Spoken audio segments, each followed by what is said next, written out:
At certain point of your reefing experience, you're gonna reach the point where you have to frag your coral colonies. Name it because of the growth or probably an disease. But at some point, you're gonna have to do it. There's sometimes that the colony grows so much that it can change the flow in your system or even shade another coral. So then you're gonna have to frag it.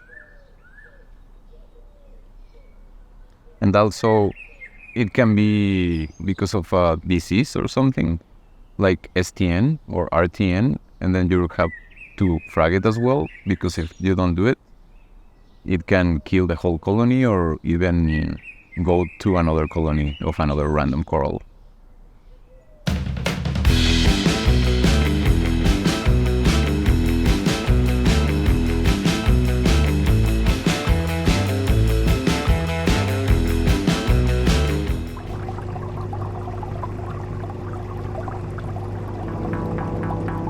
Propagation, growth control, trading, or just basically saving its life. Those are the reasons why you will want to frag a coral. These are what we are going to be using today. Bone cutters, tongs, pair of scissors, epoxy, and of course the plugs. Try to clean everything before using it. Let's start with our first coral. The bird nest. It's showing signs of STN, which stands for slow tissue necrosis. It's a condition in corals where the tissue starts to die and disintegrate at a slow rate. This occurs due to various factors, such as stress from environmental changes, poor water quality, or the presence of pathogens. It can rapidly spread across the coral like cancer. This one is really advanced, so in an attempt to save its life, I'm cutting out the healthy parts, with the hope of saving them and getting more frags out of it. For this task, I use the bone cutters. Without any hesitation, I cut the coral, leaving the sick area behind. I make sure to cut just a tiny bit more from the healthy area to ensure I'm not dragging any STN to the new frag. I next grab a frag plug and apply some glue to it. As a rule of thumb, I try to use a small pea-sized amount. It should be enough to secure the coral, but not so much that it overflows and becomes messy. This way, I can ensure that the coral will resist the force of the current when it's back in my tank. This type of glue reacts to water, making it solidify faster. To help the process, I like having the plugs resting in a cup of water. Now, I attach the piece of coral to the plug, applying a bit of pressure for about 10 seconds before letting go. Now that the coral is standing on the frag plug, I'll leave it aside for a couple of minutes, at least until I finish working on the other parts. I don't want to leave it out for too long, as even though they can withstand being out of the water, leaving them exposed for too long could dry them up and cause some harm to them. Finally, it is time to place the corals back in the tank. On this occasion, I'm just going to leave them on the side on this frag rack that I have. Now, let's move on to the next coral, the Acropora. Just like the bird nest, we are saving its life.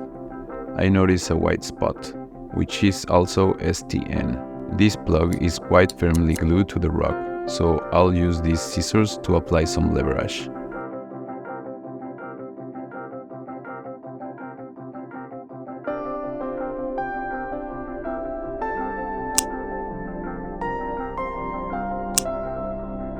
I often run out of plugs, so I like to reuse old ones, scraping off as much glue as possible from them. Occasionally, this old glue gets in the way when placing new corals or arranging them inside my tank. Now, I'll place them back inside the tank. For this one, I want to hang from this rock, so I apply a little bit of glue on the side and gently hold it against the rock for a couple of seconds.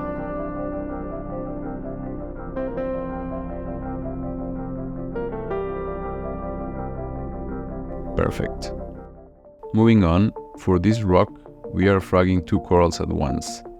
zinnias, and zoanthids. With the zinnias, I'm doing some growth control, saving just one small piece for another tank that I have, while the rest goes straight to the garbage. These corals are quite hardy and grow extremely fast, often blocking light and resources that other corals might need. However, I love their look and distinctive movement, so I keep some around for the vibrance they bring to my tank.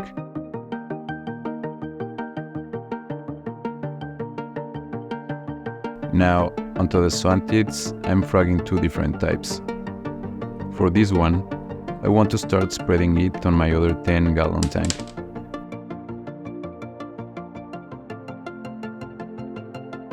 When I tried to cut the plug in half with the bone cutters, the coral was still holding it together. Since this coral is not solid, I finish up with the scissors. Now it's time to glue them to the plug. One will stay on this rock,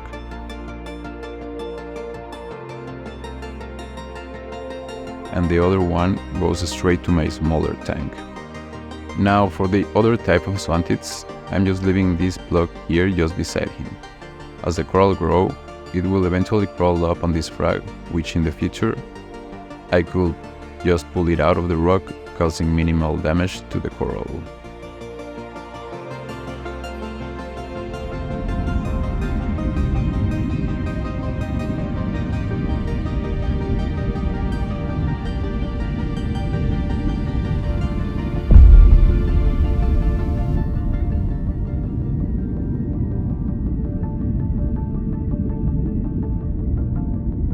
Something that I remember about when I started the hobby is that I was so afraid, or like I was feeling bad about fragging the corals, but I tell you guys that it's something better. It's like something that you need to know how to do, and just do it, because if it's because of a problem that you have to frag your coral, then the problem is going to be bigger. If you don't do it, then you can probably lose the whole colony. You just have to think that it's for a beneficial purpose and not just bothering the coral. But I get you guys. It's something hard to do. Hard to get the guts to do it, but just do it, guys. So this was it for today's video. I hope you guys like it. If you did, please like and subscribe. Tell your friends about the channel so we have more viewers. That will really help us. And until next time, we're high on reefs.